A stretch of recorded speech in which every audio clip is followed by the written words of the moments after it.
ഇന്നത്തെ ഡ്യൂട്ടി എനിക്ക് മോർണിംഗ് ആയിരുന്നു. രാവിലെ എഴുന്നേറ്റ് ശീലം ഇല്ലാത്തത് കൊണ്ട് തന്നെ ഇന്ന് രാവിലെ എഴുന്നേറ്റത് കൊണ്ടും നല്ല തലവേദനയായിരുന്നു. എന്നാൽ പിന്നെ ഒരു ചായ കുടിച്ചേക്കാമെന്ന് വിചാരിച്ചു ഒരു ചായയൊക്കെ വാങ്ങിച്ച് കുടിച്ച് പല കാര്യങ്ങളും ഇങ്ങനെ മനസ്സിലൂടെ അലട്ടിക്കൊണ്ടിരിക്കുകയായിരുന്നു കേട്ടോ. അതിൽ പെട്ടെന്ന് സ്റ്റക്കായ ഒരു കാര്യം, എന്നാണ് ഇനി തിരിച്ച് നാട്ടിൽ പോകാൻ പറ്റുക എന്നുള്ളതായിരുന്നു.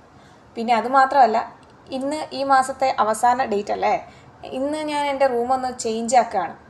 അപ്പോൾ ആ കാര്യങ്ങളും എല്ലാം കൂടെയും എടുത്തുകൊണ്ട് പോകണമല്ലോ എന്നും അങ്ങനെയൊക്കെ ഓർത്ത് ആകപ്പാടെ സാഡടിച്ചിരുന്നൊരു ദിവസമായിരുന്നു ഇന്ന്.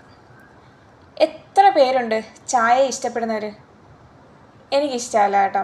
പിന്നെ തലവേദനയൊന്നും മാറണമെങ്കിൽ ഇതൊന്ന് കുറച്ചുള്ളിൽ ചെന്നാലേ മാറൂ എന്ന് പിടിവാശി പിടിച്ചാൽ പിന്നെ കുടിക്കാണ്ടിരിക്കാൻ പറ്റുമോ? അതുകൊണ്ട് ചായയും കുടിച്ച് ലോകകാര്യവും ചിന്തിച്ചുകൊണ്ട് ഇരിക്കുന്ന ഇരിപ്പാണ് നിങ്ങളീ കാണുന്നത്. ഞാൻ ഒരു സമയത്ത് എൻ്റെ ലൈഫിനെ വല്ലാതെ അങ്ങ് വെറുത്തിരുന്നു. പക്ഷെ ഞാൻ ഇപ്പോൾ ആലോചിക്കുമ്പോൾ അതൊക്കെ വെറും ഒരു പൊട്ടത്തരങ്ങളായിരുന്നു. കാരണം ഞാനിപ്പോൾ എൻ്റെ ലൈഫിനെ ഒരുപാട് സ്നേഹിച്ചുകൊണ്ടിരിക്കുക. കാരണം എന്താണെന്നറിയോ, എൻ്റെ ലൈഫ് അടിപൊളിയാടോ.